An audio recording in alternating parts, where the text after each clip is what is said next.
Good morning. You're listening to Central Wisconsin's 24-hour information station, AM 1320 WFHR. It's time now for the Morning Magazine, brought to you by Comfort Air Heating, Cooling, Plumbing.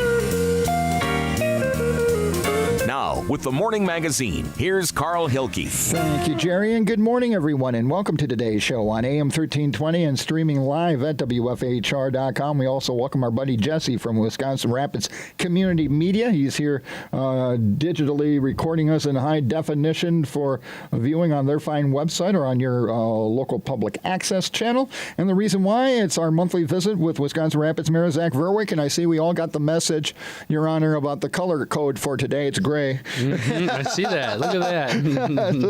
We're all a little gray. We're all a little gray on a gray day. And the here. First day of spring. Happy spring, everybody. Happy spring. Yes, that's a nice thing. And I was teasing the mayor.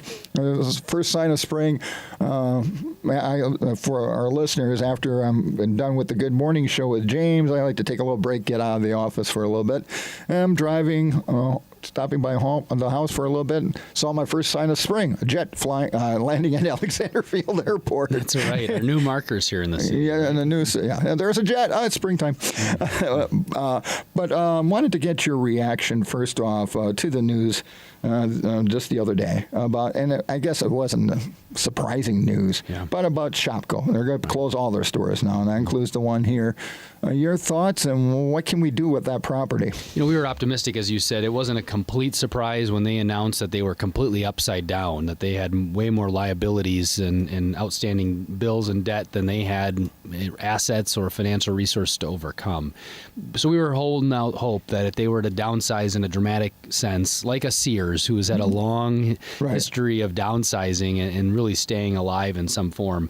But unfortunately, as you said, on Monday afternoon, quite coincidentally, I was looking at the news on Monday morning, the Journal Sentinel, Milwaukee Journal Sentinel, and saw that they were going to be proceeding with some additional hearings, and then quite surprised that afternoon, really blindsided by the kind of reversal. They were going to call off the auction of a sale of the company and call for liquidation. So what does it mean for the store here? Well, they are a property taxpayer, and unfortunately the real estate holding arm of Shopko is delinquent on their taxes. So that's a concern of ours, because if you're delinquent, then it enters a different sort of set of direction.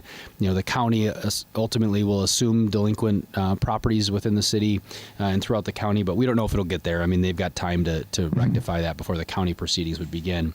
But as far as the store goes, I think my first reaction, actually, over the last couple of years, as we lost MC Sports, and as the much of the nation has been grappling with almost every year or multiple times a year, major retailers going out of business. Right? In the journals and the USA Today, on that Tuesday morning, was a list of all of the major big box stores all closing, and it had Shopko, and it's across the country, and it's like a retail Armageddon or whatever. It definitely is. We're fortunate to have a couple of options for pharmacies, as was the first concern when Shopko sold off its pharmacy business. That was actually the first sign, was if a successful pharmacy operation is going to be sold off, that they're in dire straits. So that was the first real sign of Shopko's demise.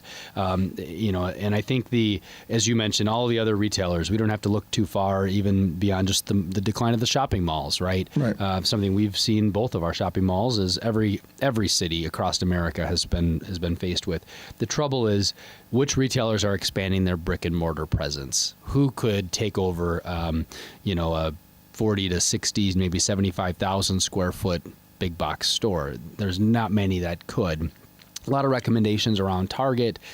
Target has had its own share of troubles, right? They almost went belly up with their Canadian operations. So brick and mortar is an interesting time. I've been doing a little bit of research personally on the Target situation because, they're probably the only other retailer that would consider a market our size, I would think. There's a number of other retailers that are outside of the department store kind of concept, like a Marshall's or a TJ Maxx or a Some residents have contacted me suggesting a Five Below. I mean, there's a number of retailers that my projection will be if we were successful in attracting or luring a target to the community. One, I should note that they're not opening any stores across Wisconsin. So for them to open a store in Wisconsin Rapids would be quite a surprise. But I would say that with the decline of Shopko, Target is taking notice. I mean, these retailers know that in communities like ours that don't have any other options besides a Walmart, when many of our residents don't shop there, they are left without an option. You know, they can certainly meet some of their needs at a corner drugstore or at a Dollar General or something, but that's really not adequate, right? And I don't think, while there is such a presence of online shopping, I don't think that our communities can operate with just an online option. So we're going to continue to talk with real estate folks. It's a big piece of property. We talked before we went on air, the parking lot was redone last year, and that's, when we were working with Dunham Sports and some others to come to the community, some of their high expectations where they have a list of things, the landlord is going to take care of the parking lot, which is a couple $100,000 investment, right? So some of those things, while they're done with Shopko, and the nice thing is that building isn't falling apart. I think when I was a kid, when Walmart left the mall, the ceiling was like a sieve, I mean, it was the property's in really tough shape. And I don't think that's the case with the Shopko property. So we're optimistic that, we could, if we were to be successful, as I was starting to say with Target, that they would maybe subdivide or condo that building. And you'd see a couple of options. Before Pick and Save or Cops announced that they were going to remodel the Rapids store, we had been encouraging them to think about a new site. And for the last 4 years, and unfortunately or fortunately, they're going to be sticking almost $1 million in renovating that store. But we've always been saying, well, might you want to consider, should something more recently happen with Shopko, a larger store? We won't see another grocery store, of course, go there. But I will say that there's a likelihood that that'll be sectioned off, sort of like the old Shopko Mall was, right? Mm-hmm. Storefronts were created on the front. And I could see something like that happen with the Shopko property. The concern is, how long do those properties sit? And then the maintenance goes without being done, and then they fall to pieces. I mean, they're really a box. There's not much more to it. So who's the who owns the property? Shopko would have a real estate arm, so they've got a separate company. So when that private equity company bought them, I think in 2005, for $1 billion, they bought all of the Shopko assets. They sold off right away all of the real estate. So the real estate's owned by a subsidiary, basically. So the question is, will they auction that property? Will that be on the market as just a for sale? So working with some real estate folks to decide how we can go about marketing it, and then perhaps putting together a package. Retail, cities are not allowed to do a lot of incentivizing when it comes to retail because the wages are low, the jobs they create are not generally family sustaining wages on their own.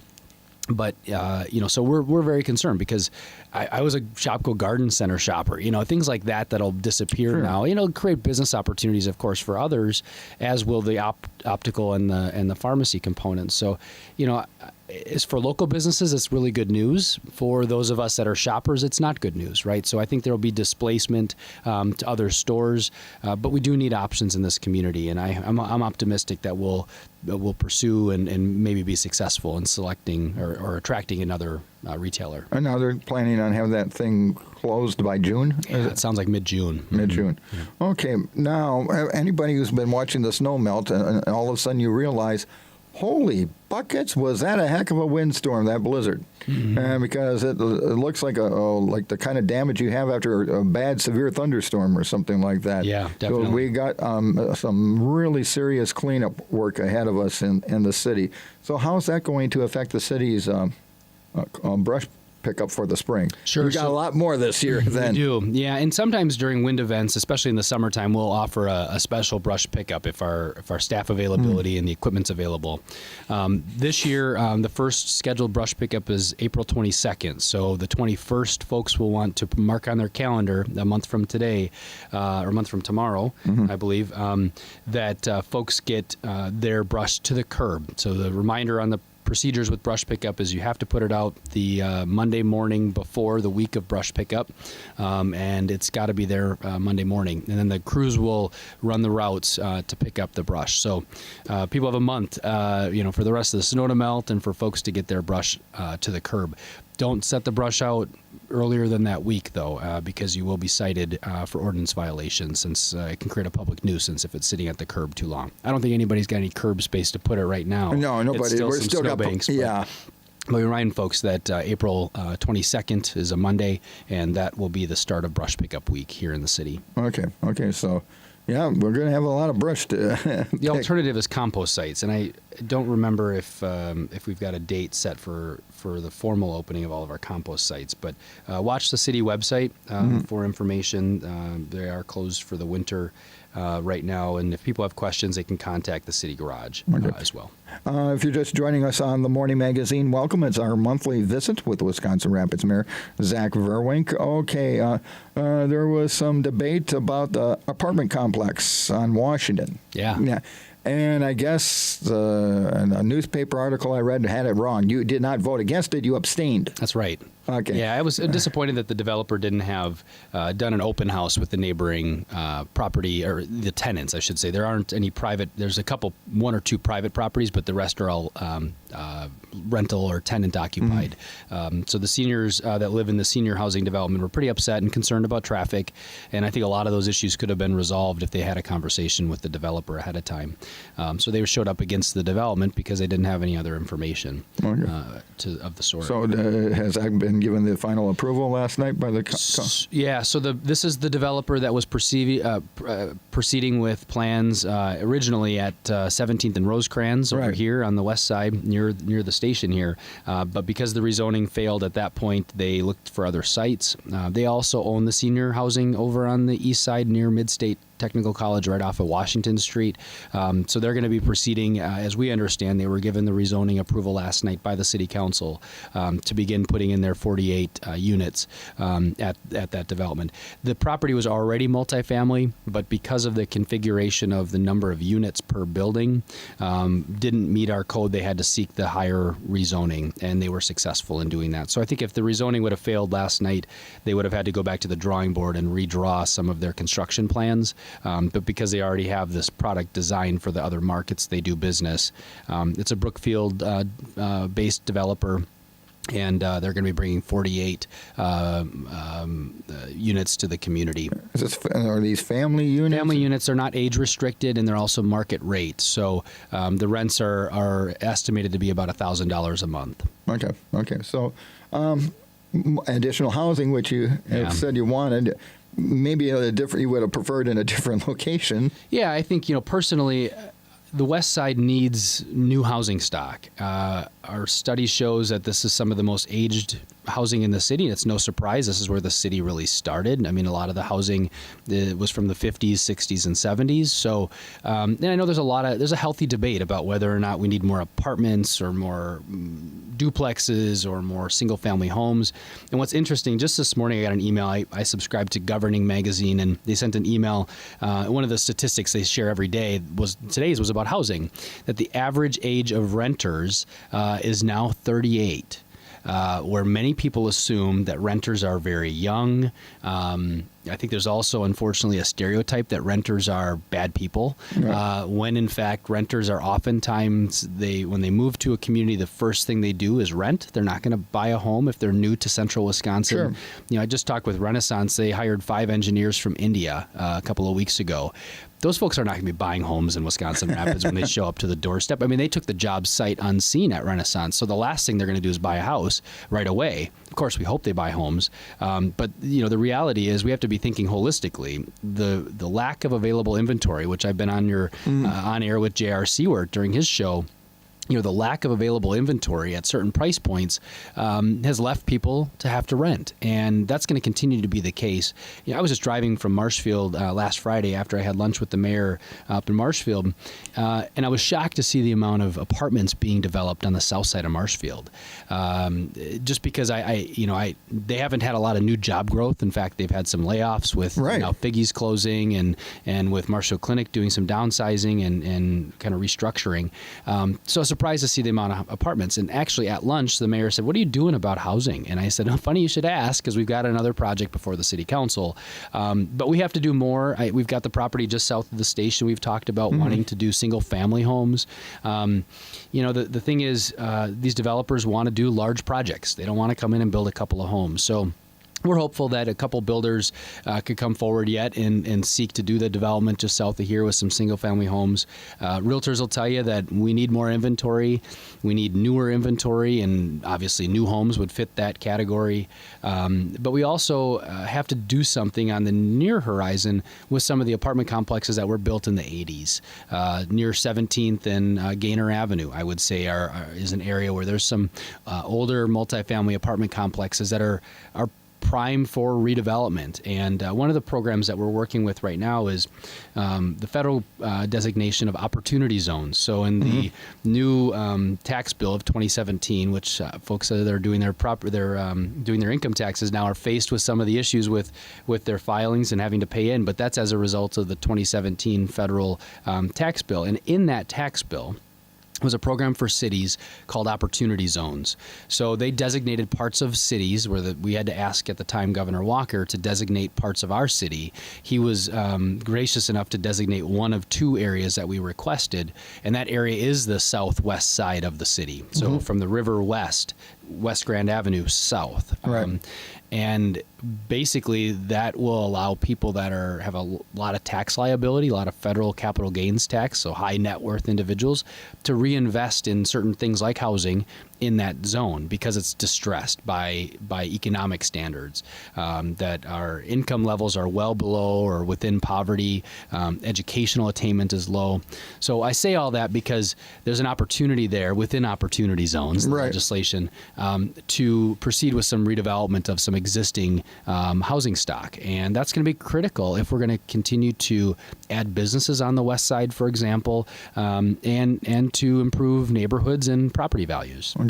I'd like to get your reaction as well to some good news that happened this past week involving the Tribune Building project, the partnership that was announced with UW-Stevens Point, and the fact that that's the big boost for the Tribune Building project going forward.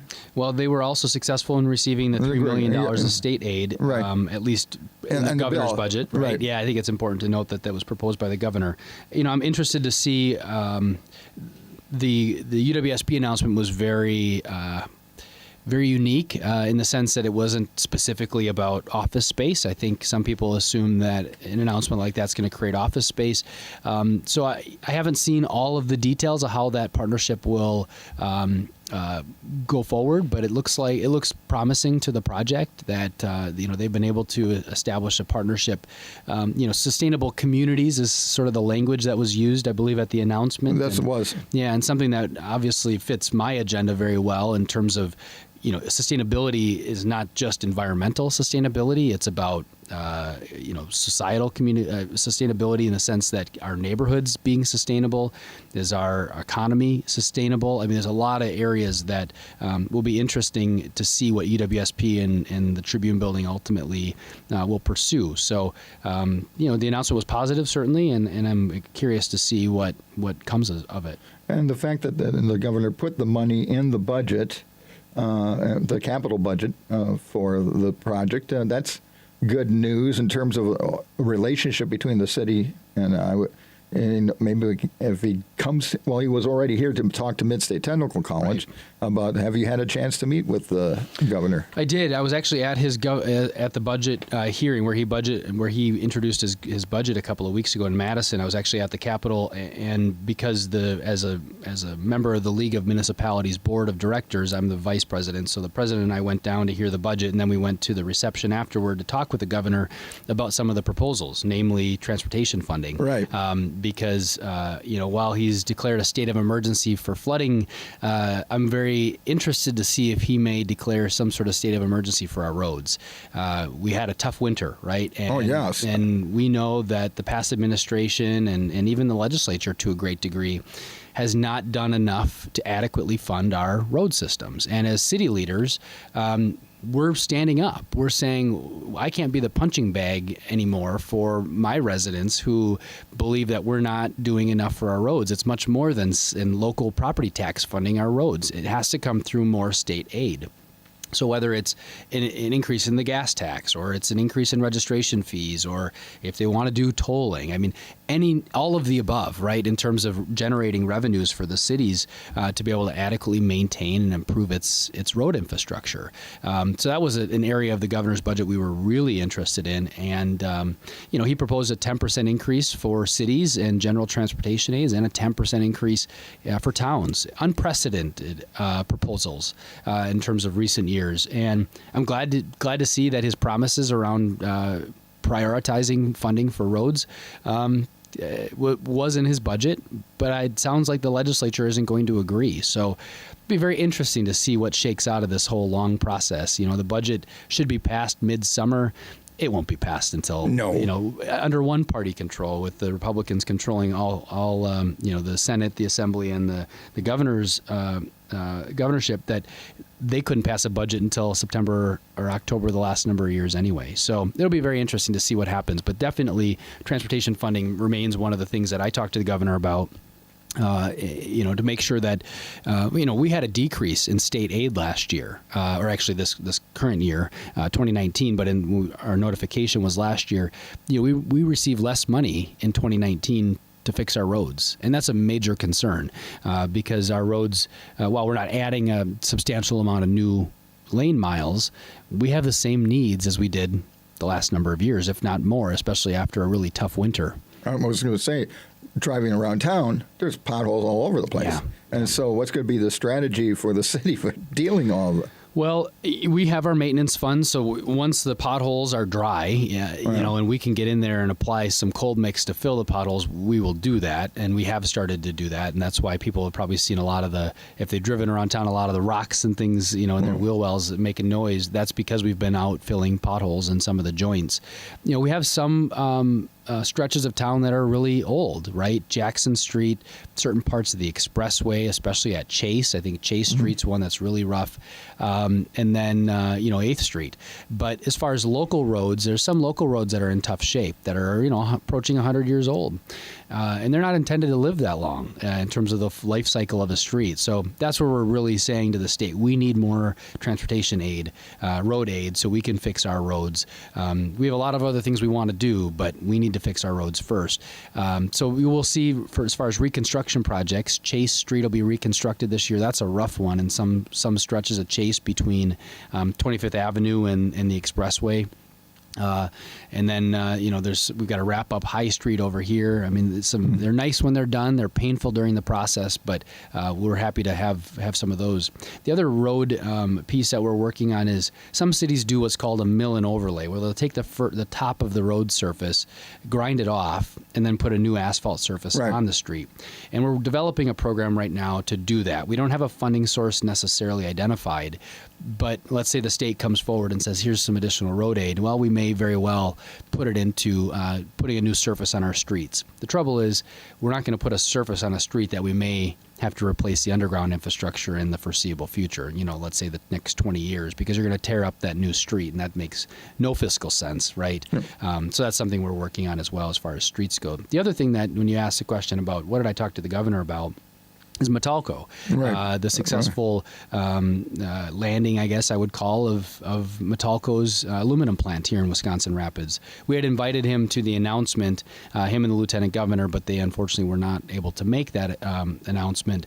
So we're hopeful that we'll be able to get him here for the groundbreaking this year. Okay, before I was going to go to break, why don't we go to break, and then we're going to talk about Matalco, get the latest on Matalco. It's our monthly visit with Wisconsin Rapids Mayor Zach Vruwink here on the Morning Magazine. We also welcome viewers on Wisconsin Rapids Community Media's website and on your local public access station. Back with more right after this. Welcome back to the Morning Magazine and our monthly visit with Wisconsin Rapids Mayor Zach Vruwink. And we also welcome Jesse here from Wisconsin Rapids Community Media. And I guess we were going into the break. We talked about Matalco. You were going to talk about Matalco. So, what's the latest on Matalco? So they were at the actually a special meeting last Thursday where they presented their plant and the plans more formally, where they showed some renderings of the facility and talked about everything from potential environmental impacts like water and air emissions, of which water, they're not a discharger, they're not going to have any wells on site, so there's no water runoff concerns or contamination concerns to groundwater, which is something that many residents have contacted us about.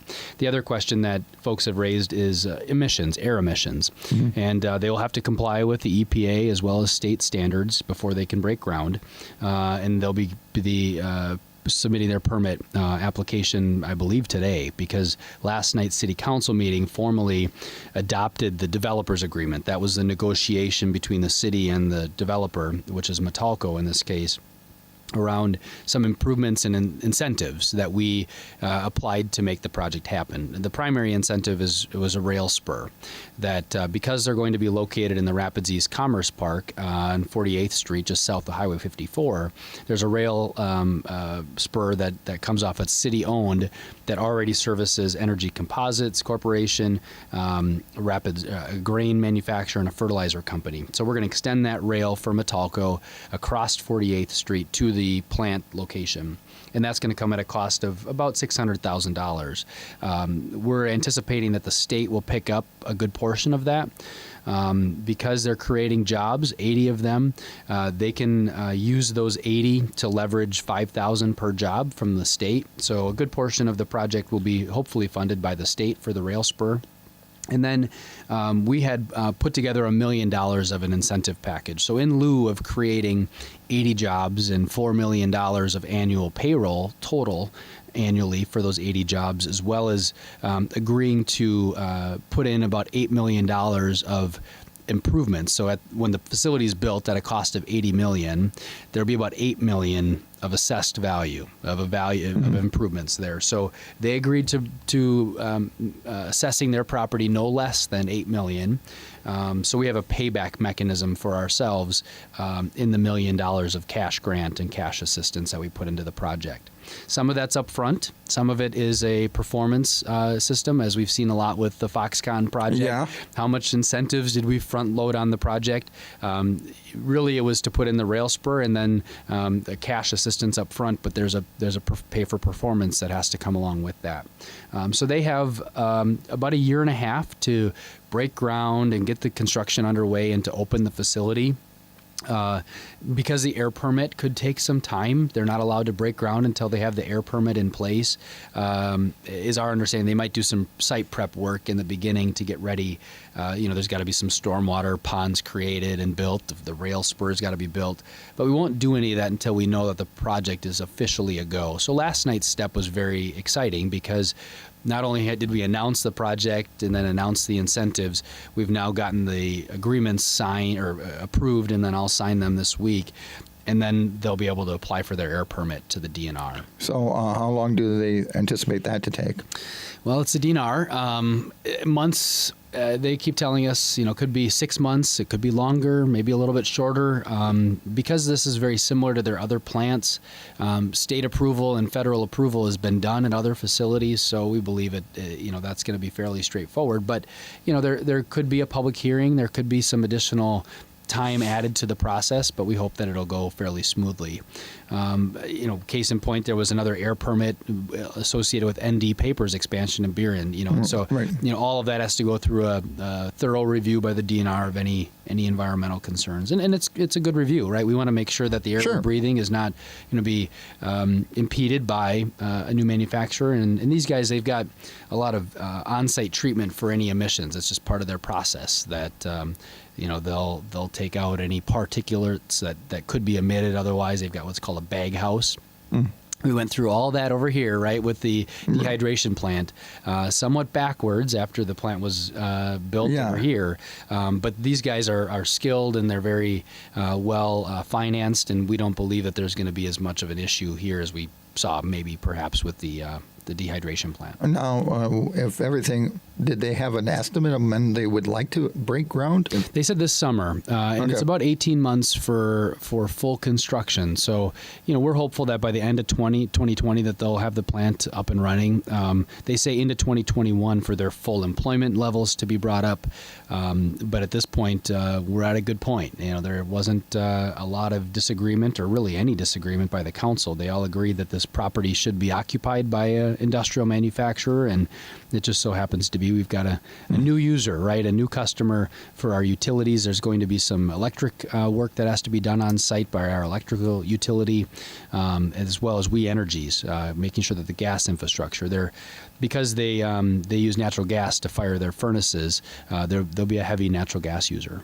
Now, during the construction, other folks, how many local contractors will be involved? They said at any given time they expect 100 people on site to be working, and their general contractor was at the meeting last week, and they'll be putting out their bid packages very soon for contractors to bid on. I know some of it was actually pre-bid already. Some contractors had called us before the announcement, said, what's coming to Rapids? And because they had been asked to bid on this big project. So we're hopeful that that our local contractors will have the capacity and the time to be able to accommodate, much less be competitive enough to receive the work. So. But it's kind of a nice problem to have. Absolutely, no question. Okay. Okay, so that's Matalco. Now, any other thoughts on the state budget as it relates to cities and that you wanted to address today, or that we need to be aware of? Well, we've long talked about public finance, right? And that meaning, what is the city, or how is the city funding its operations? And for a number of years, this goes beyond the Walker administration, but the state imposed levy limits, and that's to keep property taxes flat. And as you had said to me at one point, a business has to raise its prices at some point. Yeah, right? All businesses at some point raise prices to cover their costs. Yeah, the cost of labor goes up every year. The cost of materials in some form inflates, 1 to 3, maybe 5%, depending on the product. Buying asphalt, for example, it costs us 40% more to pave our roads than it did, say, 10 years ago. That's real money, right? So either you do 40% less, or you find another mechanism to fund that increase. So one of the things that the cities have been advocating and lobbying the governor and the legislature heavily on is some relief in levy limits, that cities like ours, whose boundaries are not growing or changing, whose development practices, we've got a lot of older property that comes off the tax rolls, and then some new development like the apartments that'll probably generate $4 million in new tax base. But by and large, our tax base is not growing leaps and bounds like, say, a Sun Prairie, or you'd pick your metro area around the Madison area right now, which is having a dramatic amount of growth. Even like the village of Plover's net new construction and levy has not grown much, despite all the investment that's gone on. So it's really important for cities to be unified with telling our legislature we need some flexibility in levy limits. So whether it's accounting for health insurance cost increases, which ours goes up every year, right? So those are obligations that we have to our city budget that we have to finance within our operations. So we're asking the governor and the legislature to provide some relief for us to raise our tax levy no more than 2% to account for these cost increases. So we don't have to cut services, and we don't have to cut road maintenance activities and some of these other things from our operations. And what was the governor's response? He actually included the proposal in his budget. Okay. And it sounds like there might be some bipartisan support, so we're lobbying our local legislators to make sure that Representative Krug is on the right side of this issue. I know Speaker Voss is actually interested in doing something with levy limits. I'm guessing because Speaker Voss is on the far right fringe, and Governor Evers is on more of the moderate or left side, that there'll have to be some compromise, but we haven't had any relief, so some relief will be a good thing. Of course, we'd like more relief than none, so we'll see how it shakes out in the wash. Well, I would think Voss would be getting stuff from the area that he represents is a fast-growing, the Hudson area. Yeah. And I would think they're telling him the same thing. Hey, we need some relief. That's right. Because, some point you got to be realistic. Yep.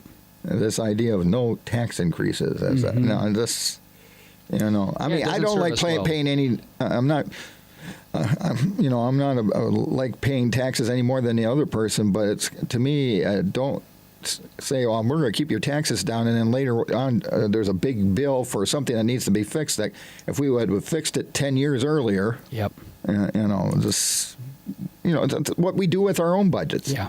At some point, you bite the bullet, and you, like I did last summer, and you put a new roof on your house. That's right. Yeah. Well, the consequences at the government, like the local government level, even counties, is we've been left to borrow. And I've gotten beat up over the fact that the city has borrowed money on an annual basis. Well, if the state isn't going to give us the state aid that we've either paid to the state back to us locally, we're going to have to borrow. And we borrow $1.5 million every year to do our road construction projects. And, we're asking for a few more dollars with state aid for transportation purposes, so we don't have to borrow as much. And the state, that's another animal.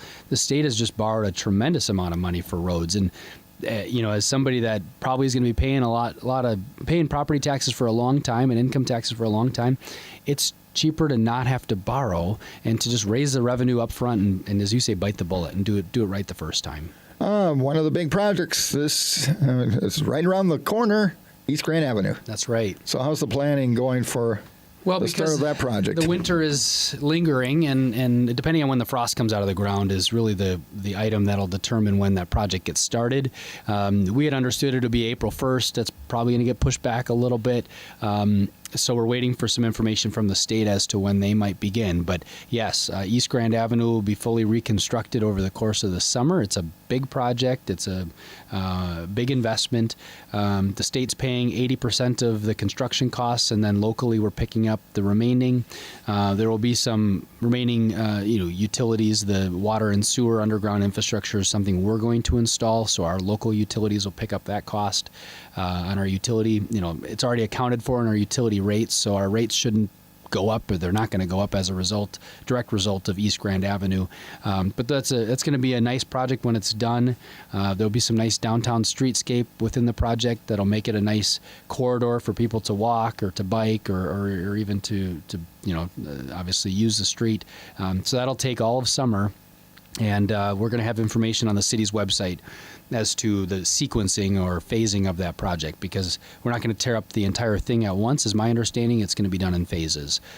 So that information will be shared as soon as we get information back from the state. Okay. And then the trail work that we'll be resuming with how's that go? What's the schedule for that? Well, we are in the process of getting bids back from contractors as to the improvements in Veterans Memorial Park and Mead Rapids View. So I don't have a schedule for that until we award the bid, and we're not in a position yet to do that. So we're hopeful we'll have that information in April. Okay. Going to take one more break and then be back to wrap up this edition of the Morning Magazine. Welcome back to the final segment of our monthly visit with Wisconsin Rapids Mayor Zach Vruwink. And if you wanted to talk about, call in real quick and talk to the mayor, 715-424-2600, about anything you've heard this morning. Wanted to get in anything new on aquatics as we are heading into spring and summer and everything else. What's the latest on that? Well, at last night's council meeting, it was decided to pursue construction bids for the project. And that's a major step forward in the sense that, as the really young resident was at our meeting last night and asked the question, when is the pool going to open? Well, we're a step closer to having a 2020 opener. So not obviously this summer, but there's a likelihood that construction will get underway this summer for the pool, and we'll have it open next summer. We continue to fundraise for the project. The city still has a gap for the entire thing, about $4.5 million. But we don't know until the construction bids are in truly what the construction costs will be. And so part of the two-step here is to get construction bids out and then receive the bids back in April. And then at that point, the council could decide to proceed with construction. Okay. So we're pretty excited about that step because if we postpone construction, we're going to look at probably another $500,000 of a cost increase just because of inflation. And then if we were to redesign the facility, we're talking 3 to 6 months minimum for design, and then probably $300,000 to $500,000 in engineering costs to redesign the facility. So let's do it the way we're planning on doing it. Yeah, because it's a no-win situation in terms of waiting or redesigning. It's going to be years before we have another pool, and donors are already saying, we're going to do what we can to help support the project, but they don't want to pay. The city doesn't want to pay more in design costs and delay. Okay.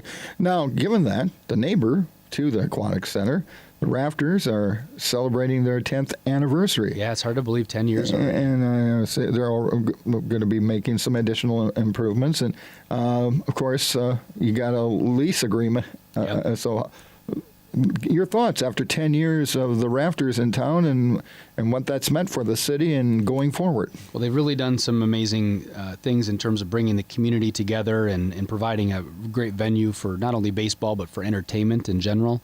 I think they are very committed. I have no question about their commitment to Wisconsin Rapids, and I know that in our previous conversations, extending that lease is a top priority for them, and we want to keep them in Wisconsin Rapids. I know that there's occasionally some coordination challenges between the Legion and some of the high school baseball activities, but we hope that through this lease iteration, when they finally come forward with a proposal, that we can address some of those concerns. But by and large, they've been a great community player.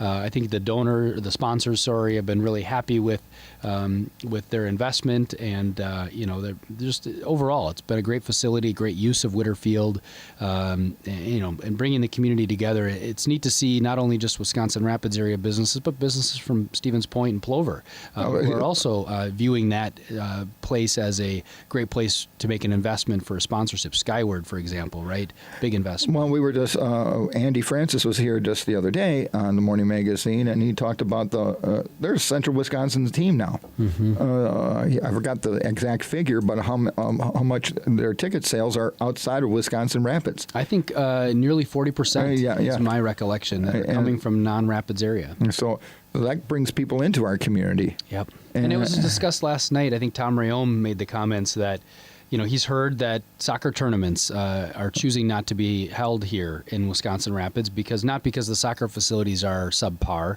but because there aren't any other amenities or as many amenities as other places that are bidding for these soccer tournaments or baseball tournaments.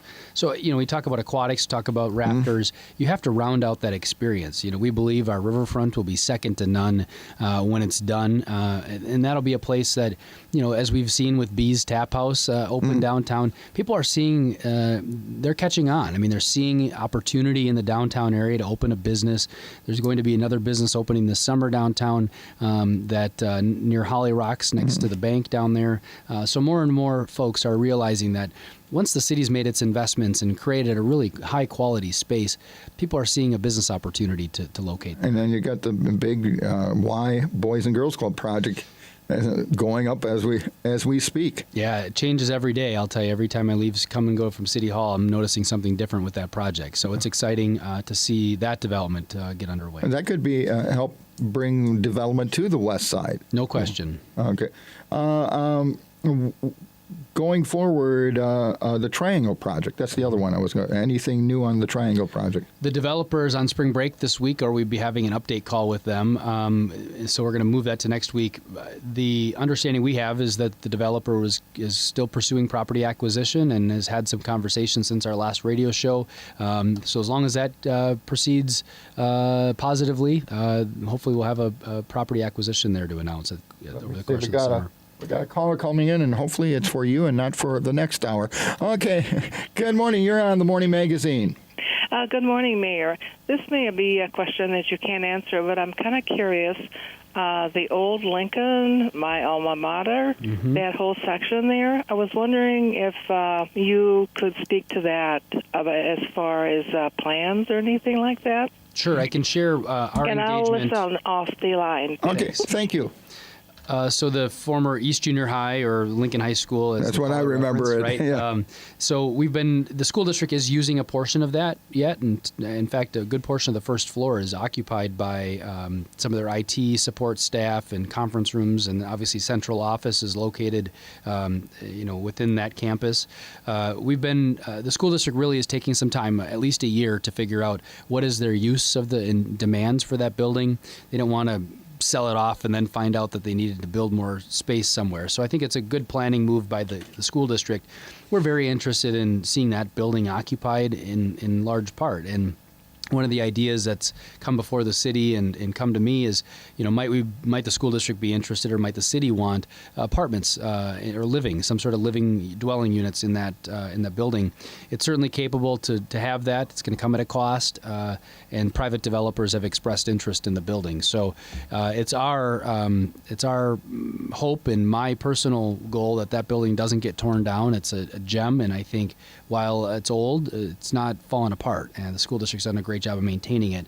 But how long will they be able to hang on to it with tight budgets and things is a big question. So we'll see. They'll be through this school year, at the end of the school year, of a first year without the building really being offered for their school uses. So we'll see what they conclude. But the school board is really the deciding factor. But we hope that for development purposes and for the downtown area, that building could be occupied again. You mentioned that there has been some developers who have expressed some interest? Yes.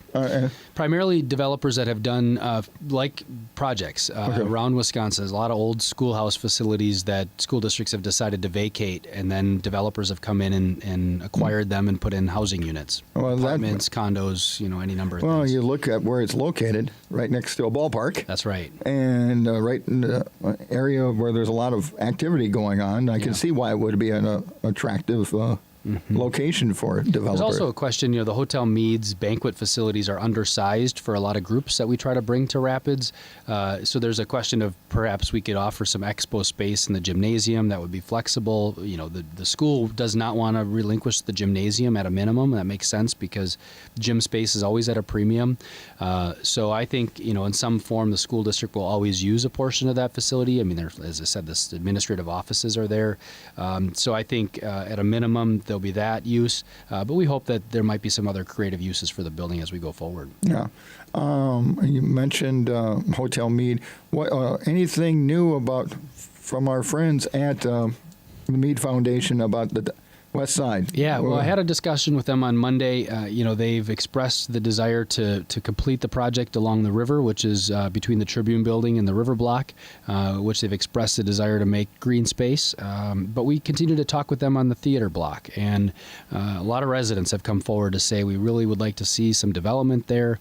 I know the folks at the Witter Foundation have long been acquiring property, as we all know, in that block, preparing it for development. It stems from their the paper mill and the Paper Mill Foundation's desire to eliminate blight in that area. And so our discussion with them is, okay, at what point do we start formally engaging with developers to get a quality development at that property? For a tax base standpoint, we want to grow the tax base in the downtown, not tear down buildings. And the city's done enough of that. The Witter Foundation's done some of it. We do that in the spirit of preparing for long-term reuse. And some people have given criticism to the Witter Foundation or to ourselves at the city, but you have to see a bigger picture, and it's part of a longer range vision that in order to get development to occur, you've got to prepare it for development. And the same went for Matalco, right? We invested in, stuck our necks out there and said, we're going to spend a few bucks to get that site explored. And Matalco came along after a couple of others looked at the site and said, this is the right place for our business and for our expansion. No different than downtown in some of our efforts. Yeah, I wonder, too, if we might see another hotel or something like that done.